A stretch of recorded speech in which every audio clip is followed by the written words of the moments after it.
Good morning. Welcome back to Breakfast Television. As Jordan mentioned, we're looking at pretty typical volume for our morning commute. No big problems to tell you about, but that construction that we had over on the southbound 400 approaching Teston has cleared away. However, we are still looking at delays on the southbound 400. It's busy actually moving through Highway 9 and jammed up on the southbound 400 from south of Aurora Road to south of King Road. So it is quite busy as of right now as you head towards Vaughan. Southbound 400 also busy from Teston down to about Major Mac, and then you'll find delays from south of Shepherd to the eastbound 401 ramp. Taking a look at the 401 itself, looking at volume delays, Mississauga Road to Mavis, also busy from east of the 427 over to about Weston in the Express. And the Gardner heading in towards downtown, you can see that it's quite busy. Eastbound Gardner is slow over the Humber Bridge. Then we get a break, and then it's slow again on the eastbound Gardner from actually approaching Dufferin. So keep that in mind as you head out the door. Just volume building, but nothing major to worry about, at least not yet. Let's look at your roads. Send things over to Frankie. Nothing major to worry about in weather as well. As a matter of fact, today's probably one of the best days we'll see over the next 7. Here's a look at your satellite radar with some morning cloud cover. We'll get into some afternoon sunshine. Temperatures right now sitting at about -4 at Pearson. -4 in Hamilton. Similar conditions through London. -2 to my friends in Windsor. Good morning to you. -14 Ottawa. -13 in through Bancroft. We have a current wind chill. Toronto sits right around -8. The winds are nice and light in Hamilton, so you don't have a wind chill to speak of. There's that high today. The freezing mark tonight will go down to -7. Tomorrow we'll reach the freezing mark, but wind direction changes tomorrow. Then as we get into the evening, we'll see cloud cover increase with a risk of flurries. And for Wednesday, we're going to get cold. -4 is a daytime high, but Wednesday night, we're going to see an overnight low of -13 with winds out of the northwest 30 to 50. That also means wind chills on Wednesday evening close to -20. That is a look at your forecast. Now onto your news. They're going to be talking dollars and cents at today's TTC board meeting, including a possible fare hike. It's a special meeting to discuss the 2020 operating and capital budgets. In a report released Friday, the TTC is proposing a 10-cent fare hike across the board, but adult cash fares would be exempt. Adult Presto fares would jump to $3.20 per ride, while a monthly adult Presto pass would jump to $156. If approved, the fare hike would bring in an extra $31 million a year. The proposed hike would take effect on March 1st.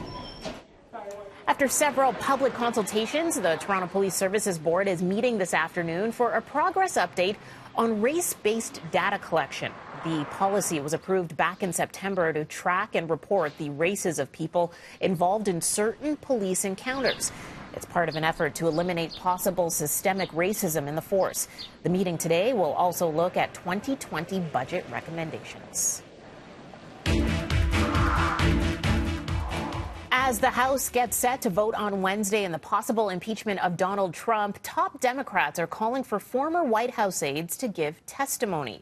Senate Minority Leader Chuck Schumer wants some key players to speak, including White House Chief of Staff Mick Mulvaney and former National Security Advisor John Bolton.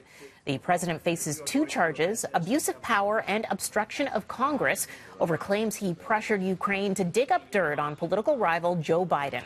If the vote passes on Wednesday, it could set up a second trial in the Republican-controlled Senate next month. Desperate search and rescue operations now underway in the Philippines after a 6.9 magnitude earthquake struck the southern island of Mindanao. Yeah, that was yesterday. At least 3 people are dead. That includes a 6-year-old girl, and dozens more are wounded. This is the 5th earthquake to hit the country's south since October.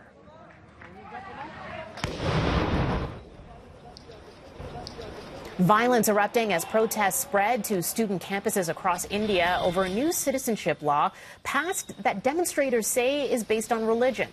It allows religious minorities such as Hindus and Christians in neighboring Bangladesh, Pakistan, and Afghanistan who have settled in India prior to 2015 to become Indian citizens on grounds they faced persecution in those countries.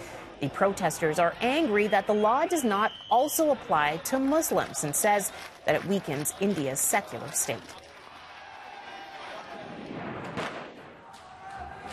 Dozens of protesters injured in a second straight night of street clashes in Beirut between demonstrators and security forces near Lebanon's parliament. The demonstrations have been ongoing there since October. The protesters are angry at corruption among the country's political elite. They're blaming the government for Lebanon's worst economic crisis in decades. Authorities had issued a warning on Twitter to clear the streets, but that was ignored by the demonstrators.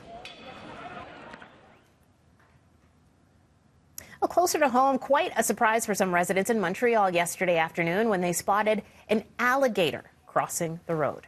Seriously, this happened. Montreal police say the 2-meter-long gator was being transported in a vehicle when it escaped and crawled under a vehicle. The gator was recaptured a couple of minutes later.